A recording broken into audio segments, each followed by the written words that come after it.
اور یہ کتاب جو میرے ہاتھ میں ہے یہ ہے ہاشم معروف حسنی کی، لبنان کے یہ رائٹر ہیں، مگر یہ ہاشم معروف حسنی صاحب یہ معروف رائٹر ہیں، سیرت پیغمبر پر بھی ان کی کتاب ہے اور سیرت ائمہ اہل بیت پر بھی 2 جلدوں کے اندر 2 والیومز کے اندر ان کی کتاب ہے، اچھی کتاب ہے، علمی اور محققانہ گفتگو اس کے اندر موجود ہے۔ اس میں 5ویں امام کے چیپٹر میں انہوں نے امام کے کچھ اقوال ڈسکس کیے ہیں۔ امام فرماتے ہیں جب کسی شخص کے قلب میں یعنی دل میں غرور پیدا ہوتا ہے تو اسی قدر اس کی عقل میں کمی واقع ہو جاتی ہے، یعنی یہ دونوں چیزیں آپس میں انورسلی پروپورشنل ہیں کہ اگر انسان کا ایروگنس وہ بڑھتا جائے گا تو ساتھ ساتھ اس کی انٹلیکٹ یا اس کے سوچنے سمجھنے کی جو صلاحیت ہے وہ بری طرح سے متاثر ہوگی، یعنی یہ معاملہ بالکل انورسلی پروپورشنل ہے، یعنی بالکل بالعکس متناسب۔ یہ اوپر جا رہا ہے معاملہ تکبر غرور کہ بس میں اتنا ہو گیا ہوں، باقی سب کے سب ذلیل ہو گئے ہیں، باقی سب کے سب چھوٹے ہو گئے ہیں، باقی سب کسی کو سوچنے کی صلاحیت ہی نہیں ہے، باقی کے اندر نہ غور و فکر کی کوئی صلاحیت ہے، بس سارے کی ساری عقل میرے پاس آ گئی ہے۔ بھائی یہ خناس جب ذہن کے اندر آتا ہے تو ساتھ ساتھ پھر اس کے سوچنے سمجھنے کی صلاحیت یہ امام معصوم فرماتے ہیں کہ وہ خود بخود کم ہونے لگتی ہے، اس کے بعد وہ ترقی اس اعتبار سے نہیں کر پاتا۔ امام آگے بڑھ کر فرماتے ہیں کہ جس عالم کے علم سے فائدہ اٹھایا جاتا ہو، دیکھیے ایک ہے عالم، اگر اس کے علم سے فائدہ نہ بھی اٹھایا جائے تو بھی بہرحال اس کی اپنی ایک شوقت، اس کی اپنی ایک فضیلت تو ہے، مگر یہاں پر امام خصوصیت کے ساتھ تذکرہ کر رہے ہیں اس عالم کا جس کے علم سے فائدہ اٹھایا جاتا ہو۔ وہ کس سے افضل ہے؟ امام فرماتے ہیں کہ وہ 1000 عابدوں سے زیادہ فضیلت رکھتا ہے، مگر یہ کون سا عالم ہے؟ جس کے علم سے لوگ استفادہ کرتے ہوں، فائدہ اٹھاتے ہوں۔ اب ظاہر ہے کہ چوبے معاملہ چلے گا، اگر عالم سے استفادے کی آپ بات کریں تو اس کے 2 بہرحال پری ریکویزٹ ضرور موجود ہیں، ایک لوگوں کی آمادگی کہ وہ استفادہ کرنا چاہیں، اور نمبر 2 وہ عالم واقعا اپنے علم کو دوسروں کے ساتھ شیئر کرنا چاہیں۔ اگر ان میں سے کسی ایک جگہ پر بھی کمی واقع ہو جائے گی تو وہ استفادہ واقع نہیں ہو پائے گا۔ گڑبڑ یہیں پہ زیادہ تر یہاں یہی ہوتی ہے کہ یا لوگ آمادہ نہیں ہوتے، عالم آمادہ ہوتا ہے، اور یا پھر لوگ آمادہ ہوتے ہیں مگر عالم کے پاس بہرحال دوسرے مسائل کچھ ہوتے ہیں جس کی وجہ سے وہ اپنے علم کو شیئر نہیں کرانا چاہتا۔ یہاں پر میں آپ کو یاد دلاؤں، البتہ یہ آپ کے لیے تو زیادہ مفید نہیں ہے، علماء کے لیے زیادہ مفید ہے، کہ مولا کائنات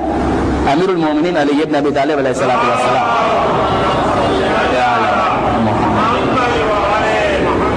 نہج البلاغہ کے کلمات قصار میں واقعاً ڈرانے والا اور ہلانے والا اور وارننگ سے بھرپور ایک جملہ ارشاد فرماتے ہیں، جس میں مولا یہ ارشاد فرماتے ہیں کہ خدا نے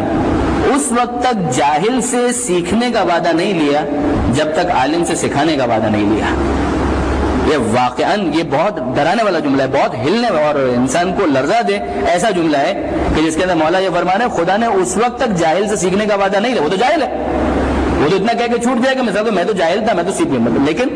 اگر عالم سکھانے کے لیے تیار نہ ہو، مولا فرماتے ہیں عالم سے سکھانے کا وعدہ پہلے لیا گیا ہے، جاہل سے سیکھنے کا وعدہ بعد میں لیا گیا ہے۔ اور آپ واقعاً انبیاء کے سلسلے میں بھی دیکھیے، پروردگار عالم پہلے حضرت آدم علیہ السلام کو بھیجتا ہے پھر دوسروں کو بھیجتا ہے،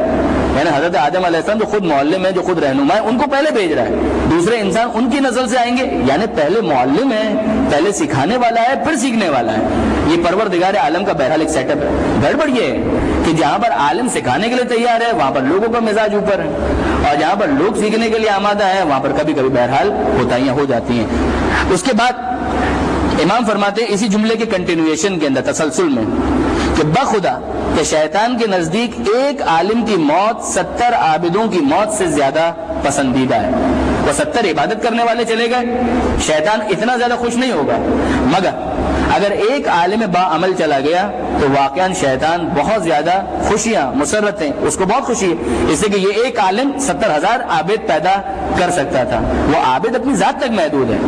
ممکن ہے کہ اس کو بھی دوسروں تک منتقل کرنے کا موقع ملے، مگر عالم جو ہے واقعاً اگر اپنے علم سے استفادے کے مواقع فراہم کرے تو وہ کئی عابدوں کی ٹریننگ کر سکتا ہے۔ اس کے بعد ایک اور جملہ ہے امام کا، بلکہ ایک بیان ہے امام کا، جس میں امام فرماتے ہیں اور اپنے ایک فرزند سے فرماتے ہیں، اپنے بیٹے سے فرماتے ہیں، جس کے اندر امام ارشاد فرماتے ہیں بیٹے یعنی اے میرے فرزند، کاہلی اور پریشانی سے بچے رہنا، کیونکہ کاہلی ادائے حق میں مانع ہوتی ہے اور پریشانی حق پر قائم رہنے سے روکتی ہے۔ اچھا، اب یہ کاہلی کیا ہے؟ سستی، لیزینس، کہ انسان مثلا جب بھی کوئی کام ہو دیر از آلویز ٹمارو، تو کب کوئی بھی نیک کام کرنا ہے تو کل سے کریں گے، کل سے کریں گے، کل سے کریں گے، وہ کل کبھی آنی نہیں۔ یہ جو سستی ہے امام فرماتے ہیں کہ اس سے اپنے آپ کو بچاؤ، اس لیے کہ یہ سستی یا کاہلی ادائے حق میں مانع ہو جاتی ہے۔ رجب کا مہینہ آ گیا، روزہ رکھنا ہے، 15 رجب کے بعد رکھیں گے، کل سے رکھو بابا، بسم اللہ کرو۔ بولے کل کے بعد پرسوں نصیب ہوگی نہیں ہوگی کس کو معلوم ہے، کام کرو، شروع کرو بسم اللہ۔ کوئی کہے کہ مثال کے طور پہ زیارت پہ جانا ہے، جاؤ بسم اللہ، اگر واقعا گنجائش ہے نکلو۔ حج پر جانا ہے، اب حج یہ تو معاملہ ایسا واجب والا معاملہ، حج پہ جانا ہے بسم اللہ کرو، اگر واجب ہے تو اسی سال جاؤ۔ اسی طریقے سے کوئی بھی نیکی کا کام ہے، کسی غریب کی مدد کرنی ہے، کسی بیوہ کی مدد کرنی ہے، کسی بچے کی اسکول کی فیس کا انتظام کرنا ہے، سوچا یہ نیک کام کریں گے، کب کریں گے، بعد میں کریں گے، نہیں بعد میں نہیں، جو نیک کام ہے اس کو کرنے میں انسان جتنا جلد آگے بڑھ سکے، اسٹیپ لے سکے، وہ اچھا ہے، اس کے اندر کاہلی کی ضرورت نہیں ہے۔ امام فرماتے کاہلی ادائے حق میں مانع ہوتی ہے، اور پھر امام فرماتے پریشانی حق پر قائم رہنے سے روکتی ہے۔ کچھ پریشانیاں تو وہ ہیں کہ جو اوائڈیبل نہیں ہیں، مگر وہ کچھ پریشانیاں جو زبردستی کی پریشانیاں ہیں، جن کو انسان خامخواہ اپنے آپ پر مسلط کرتا ہے۔ امام فرماتے ہیں ان پریشانیوں کے اندر اپنے آپ کو ڈالنے کا کیا فائدہ، اس لیے کہ ان پریشانیوں میں اگر تم رہو گے تو اس کا نتیجہ یہ ہوگا کہ تم حق پر قائم نہیں رہ پاؤ گے، اتنے ڈسٹرب ہو جاؤ گے، تمہاری فیلنگز، تمہارے سوچنے سمجھنے کی صلاحیت اتنی ڈسٹرب ہو جائے گی کہ اس کے بعد تم حق پر باقی نہیں رہ پاؤ گے۔ امام کے ایک صحابی ہیں جن کا نام ہے جابر جوفی۔ اچھا امام تو کافی صحابی ہیں، ظاہر ہے کہ امام تو پوری یونیورسٹی لگا کے بیٹھے تھے، بہت زیادہ خدمت کی ہے پانچویں امام نے، تو امام کے کئی صحابی ہیں، کئی چاہنے والے، صرف نام کے صحابی نہیں، پکے مخلص صحابی، جس کے اندر ابان بن تغلب بھی ہیں، جن کے اندر محمد ابن مسلم ثقفی بھی، وغیرہ وغیرہ۔ کچھ تو ایسے ہیں کہ جس کے بارے میں معصوم کا جملہ یہ ہے کہ اگر یہ افراد نہ ہوتے تو میرے جد کی شریعت مٹ کر رہ جاتی، یعنی یہ وہ افراد ہیں کہ جنہوں نے واقعا، یہ لوگ معصوم نہیں تھے، انہوں نے محنتیں کی ہیں، انہوں نے اپنا وقت لگایا اور امام سے سیکھا ہے۔ تو جابر جوفی کے حوالے سے جملہ آ رہا تھا، اس لیے درمیان میں یہ بات آ گئی، مگر اس میں سنتے جائیے، اس میں ایسے ایسے امام نے واقعا ٹرین کیے شاگرد، مثلا مومن طاق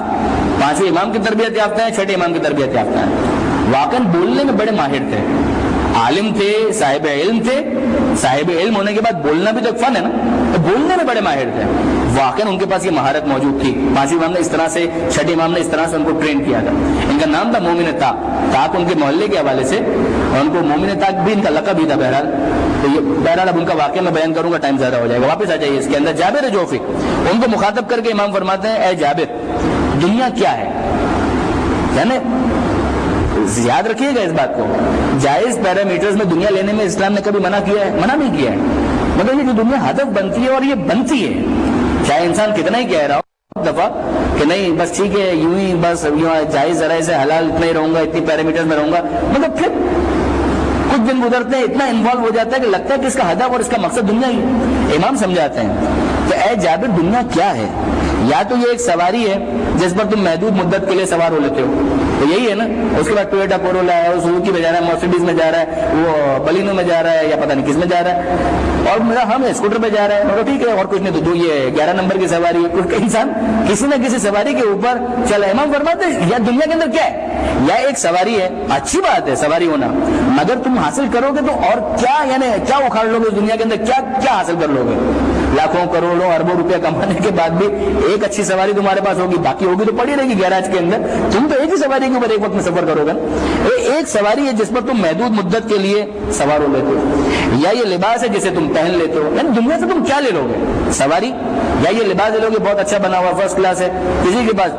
وہ سستی کوالٹی کا ہے، کسی کے پاس ریمنڈس کا بنا ہوا، یہی ہوگا اور کیا ہوگا، بہت ہائی کوالٹی کا، ہائی فائی ہے، وہ کریز بھی نہیں آتی ہے اور بہت زیادہ لمبا چلتا ہے، ٹھیک ہے ڈیوریبلٹی اس کی زیادہ ہے، یہی ہوگا، ایک اچھا لباس بنوا لو گے۔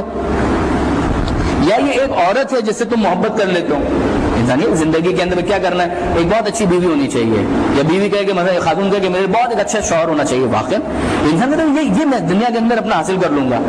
دنیا کو اگر فقط دنیا کے حد تک انسان رکھے تو کہے گا ہاں یہ چیزیں ہیں کہ جو اسے حاصل کرنی ہے۔ یہ خود قرآن کے اندر بھی موضوع آیا ہے، سورہ حدید کے اندر بھی پروردگار عالم نے یہ بات کی کہ اعلموا انما الحیات الدنیا کہہ کے، مگر پھر لمبا ہو جائے گا وقت، آگے بڑھ جائیے۔ اس میں امام فرماتے ہیں کہ ایک یہ سواری ہے جس پر تم محدود مدت کے لیے سوار ہوتے ہو، یا یہ لباس ہے جسے تم پہن لیتے ہو، یا یہ ایک جیون ساتھی، شوہر کے لیے بیوی، بیوی کے لیے شوہر، جس سے تم محبت کر لیتے ہو۔ اے جابر مومن وہی لوگ ہیں جو دنیا میں باقی رہنے سے خوش نہیں ہوتے، یعنی ان کو اگر یہ بتا دیا جائے کہ تمہیں دنیا میں ہمیشہ ہمیشہ رہنا ہے تو وہ بولے گا کہ یہ تو سن کر میں مر جاؤں گا، اس دنیا کے اندر ہمیشہ ہمیشہ رہنا ہے، یہ اس جگہ کے اندر ہمیشہ ہمیشہ کے لیے یہاں پہ رہنا ہے، یہ کوئی ایسی جگہ نہیں ہے کہ جہاں پر انسان ہمیشہ رہنے کی تمنا کر سکے. خصوصیت کے ساتھ جوانی گزارنے کے بعد جو بڑھاپے کی طرف جانے لگتے ہیں, جن کی کمر میں خم آنے لگتا ہے, چہروں پر جھریاں آنے لگتی ہیں, زبان میں لڑکھڑاہٹ آنے لگتی ہے, دانت پوپلے ہونے لگتے ہیں, یہ شکنیں آنے لگتی ہیں, جھریاں چھانے لگتی ہیں, بال سفید ہونے لگتے ہیں, ہاتھوں کے اندر راشا آنے لگتا ہے, پارکنسن کا مریض بننے لگتا ہے, اس کے بعد کیا ہے؟ یہ واقعا یہ دنیا ہمیشہ رہنے کے لیے کوئی آئیڈیل جگہ ہے, آئیڈیل پلیس ہے. دمے سے سانس پھولا جا رہا ہے, انسان چل نہیں پا رہا, اس کے بعد وہ کہے کہ نہیں بہت اچھی جگہ. کیا ہے؟ ہمیشہ رہنے والی جگہ نہیں, بہت بڑی سزا ہے اگر کسی کو دے دی جائے. امام فرماتے ہیں کہ مومن وہی لوگ ہیں جو دنیا میں باقی رہنے سے خوش نہیں ہوتے اور نہ آخرت کے وارد ہونے سے اپنے آپ کو بے فکر رکھتے ہیں. اگر آپ دنیا باقی رہنے کی جگہ تو نہیں ہے تو پھر جلدی سے پھر آخرت میں گھس جاؤ, تو آخرت میں بھی گھس جاؤ تو وہاں کی بھی جو کانسیکوینسز ان کو تو فیس کرنا ہے, اس سے بھی وہ بے فکر نہیں ہوتے. وہ کہیں کہ نہیں وہاں پر تو چلے جائیں گے تو ایش ہی ایش ہے. انہیں اس بات کا بھی خوف ہوتا ہے کہ خدا کے سامنے حاضری دینا یہ بھی کوئی آسان کام یا معمولی کام نہیں ہے. بس وہی ہیں جو پاک بازوں کا سا ثواب حاصل کرتے ہیں. اگرچہ اہل تقویٰ ممکن ہے ساز و سامان کے لحاظ سے دنیا کے لوگوں میں نادار ہوں, لیکن وہ دوسروں کی مدد کرنے میں سب سے آگے ہوتے ہیں. یہ بھی ہے بہت سے کروڑ پتی ایسے نالائق ہوتے ہیں کہ ان کے سامنے آدمی مر کر ریڑیاں رگڑ رگڑ کے مر جائے, وہ اس کو پانی دینے کے لیے تیار نہیں. اور ایسے ایسے غریب لوگ بھی ہوتے ہیں جن کا دل اتنا بڑا ہوتا ہے کہ واقعا ان کا بس نہیں چلتا کہ اپنا پورا وجود کسی اور کے اوپر قربان کر رہے ہیں. امام فرماتے ہیں کہ مومن صاحب تقویٰ جو ہے وہ بظاہر نادار ہو, اس کے پاس نہیں ہو بہت زیادہ چیزیں, بہت زیادہ مال و متاع نہ ہو, مگر اس کے باوجود اس کی اسپرٹس بڑی ہائی ہوتی ہیں, لیکن وہ دوسروں کی مدد کرنے میں سب سے آگے ہوتے ہیں. وہ اپنی کورولا کے اندر نہیں پہنچے گا یہ, مگر ہو سکتا ہے اپنی پٹپٹی کے اندر پہنچ جائے کسی غریب کو کھلانے کے لیے. چنانچہ اگر تم ان کو بھول جاؤ گے تو بھی وہ تم کو یاد رکھیں گے, یعنی یہ صاحب تقویٰ اگر تم ان کو یاد کرو گے تو وہ تمہاری مدد کریں گے. وہ اللہ کے نازل کیے ہوئے حق کو عام کرتے ہیں اور اللہ کے احکام پر قائم رہتے ہیں. اس کے بعد یہ جملہ آگے بڑھتا ہے, مگر میں ایک اور جملہ آپ کے ساتھ شیئر کرنا چاہتا ہوں, اس کے بعد آج کی گفتگو کو ہم مکمل کرتے ہیں. ایک جملہ امام فرماتے ہیں, امام کی ایک حدیث بہت پیاری حدیث ہے جو مومن سے تعلق کے حوالے سے بہت عمدہ یہ امام کا بیان ہے. امام فرماتے ہیں اپنے اصحاب کی ایک جماعت سے, فرماتے ہیں کیا تم میں سے کوئی شخص اپنے ساتھی کی جیب میں ہاتھ ڈال کر جو چاہے نکال لیتا ہے؟ یہ کتنا عجیب کوشچن ہے. کیا تم میں سے, یعنی تم سب مومن بنتے ہو, کیا تم میں سے کوئی شخص ایسا کر سکتا ہے کہ اپنے برابر میں بیٹھے ہوئے کسی مومن کے جیب میں ہاتھ ڈال کر کوئی چیز نکال لیں؟ کیا ایسا کر سکتے ہو؟ ڈاکہ ڈالنے کی تعلیم تو نہیں دی جا رہی ہے اس کے اندر. ڈاکہ ہوتا ہے وداؤٹ کنسنٹ, اجازت کے بغیر. یہ بات ہو رہی ہے اس اعتماد اور کانفیڈنس کی کہ جو دو حقیقی مومنوں کے درمیان ہونا چاہیے. ورنہ تو واقعا اگر کوئی جیب میں ڈال کے موبائل چھین کر لے جانا چاہے تو کیا انسان کیا کرے گا؟ ویسے واقعا اس کے ساتھ بھی کیا کر لے گا؟ جب گن پوائنٹ پر وہ لے کے جائے گا تو اس کو بولیں گے بسم اللہ لے جا, تو بھی سب سے بڑا مومن ہے بھائی. لیکن اس میں تو اندر دل میں گالیاں دے رہا ہوگا انسان. مومن کا مومن کے ساتھ معاملہ کیسا ہونا چاہیے کہ اس طریقے سے. امام فرماتے ہیں کہ اگر وہ اس کی جیب میں ہاتھ ڈال رہا ہے یہ پریشان نہیں ہے, بولے اگر اس نے ہاتھ ڈالا ہے تو اس کا مطلب یہ ہے کہ واقعا یہ اتنا اس وقت ضرورت مند ہے کہ اسے ضرورت پڑ رہی ہے, اور جتنی ضرورت ہے اتنا ہی نکالے گا, اس سے زیادہ نہیں نکالے گا. اور جو ہاتھ ڈال رہا ہے اسے بھی اعتماد ہے کہ میں ہاتھ ڈال رہا ہوں, یہ منع نہیں کرے گا. یہ دو یعنی یہ ایمان کے واقعا درجات ہیں. ہم تو بہت نیچے ہیں, ہم تو بہت مائنس کے اندر ہیں. بہرحال امام فرماتے ہیں کیا تم میں سے کوئی اپنے کسی ساتھی کی جیب میں ہاتھ ڈال کر جو چاہے نکال لیتا ہے جس کا اس کو اندازہ ہی نہ ہو کہ کتنا نکالے گا؟ لوگوں نے کہا کہ نہیں اے فرزند رسول ابھی اتنا تو معاملہ نہیں ہوا ہے, یعنی ہم لوگ اتنے تو آپس میں ایک دوسرے کے ساتھ قریب نہیں ہوئے ہیں. اس پر آپ نے فرمایا تو پھر جاؤ, تم ہمارے ویسے بھائی نہیں ہو جیسا کہ تم خیال کرتے ہو. تم سمجھتے ہو شیعہ ہو گئے, مومن ہو گئے, ہم تو بڑے ایمان والے ہو گئے, پکے پکے پکے پکے پکے مومن ہو گئے. ابھی ٹائم لگے گا, ابھی بہت ٹائم لگے گا. ابھی تم بہت نیچے ہو, ابھی پہلی کلاس میں بھی نہیں آئے ہو, یہ مونٹیسی چل رہا ہے, تو میٹرک کرنے میں بہت ٹائم لگے گا, اور اس کے بعد بھی عشق کے امتحان اور بھی ہیں, یہ تو بہت ٹائم لگے گا. مومن کا تو آپس میں کانفیڈنس کا معاملہ اس طریقے کا ہونا چاہیے. اب دیکھ ڈالیے تو 4 مومن مل کر ایک آرگنائزیشن چلا رہے ہیں, ایک اس کا گروبان پکڑے ہوئے, دوسرا اس کا گروبان پکڑے ہوئے, مارا ماری ہے. وہ اس کے اوپر اعتماد کرنے کے لیے تیار نہیں ہے, اس پر اعتماد کرنے کے لیے تیار نہیں ہے. گھروں کے اندر بھائی بھائی سے بات کر رہا ہے تو اس کے اندر بھی اعتماد نہیں موجود نہیں ہے. خالی خالی کی باتیں ہیں, ایمان اور مومن اور یہ ساری چیزیں. اب کیا چیک اینڈ بیلنس نہیں ہونا چاہیے؟ وہ بھی ہونا چاہیے. تو واقعا اگر کوئی مثال کے طور پر بیوقوف کسی آرگنائزیشن کے اندر آ گیا ہے, اس آرگنائزیشن کا بیڑا غرق کرنا چاہتا ہے, تو ہم ایمان کے نام پر ایسا تو نہیں اس کو اجازت دے سکتے. یہ بھی پرابلم ہے. مسئلہ یہ کہ دو طرفہ واقعاً کلیکٹیولی، یعنی یہ اگر آپ دیکھیں تو یہ انڈیویجول کی بات نہیں ہو رہی، یہ سوسائٹی کی ترقی کی بات ہو رہی ہے کہ واقعاً معاشرہ، مومنوں کا معاشرہ اتنا ترقی کرے کہ جہاں پر ایک دوسرے کے ساتھ کام کر رہا ہو اور اس اعتماد کے ساتھ کام کر رہا ہو۔ مجھے نہیں معلوم کہ یہ بات آپ کے لیے کتنی روشن ہوئی، اور غور فرمائیے گا، میں یہ نہیں کہہ رہا کہ ایمان کے نام پر اگر کوئی آ جائے تو پھر وہ آپ کو بیوقوف بنا کر آپ کی پوری آرگنائزیشن کا بیڑا کر دے، صفایا کر دے، یہ نہیں کہہ رہا میں کہہ رہا ہوں اجتماعی طور پر ترقی اتنی ہونی چاہیے کہ جہاں پر ایک دوسرے کے ساتھ مل کر چلنے والی بات اس حد تک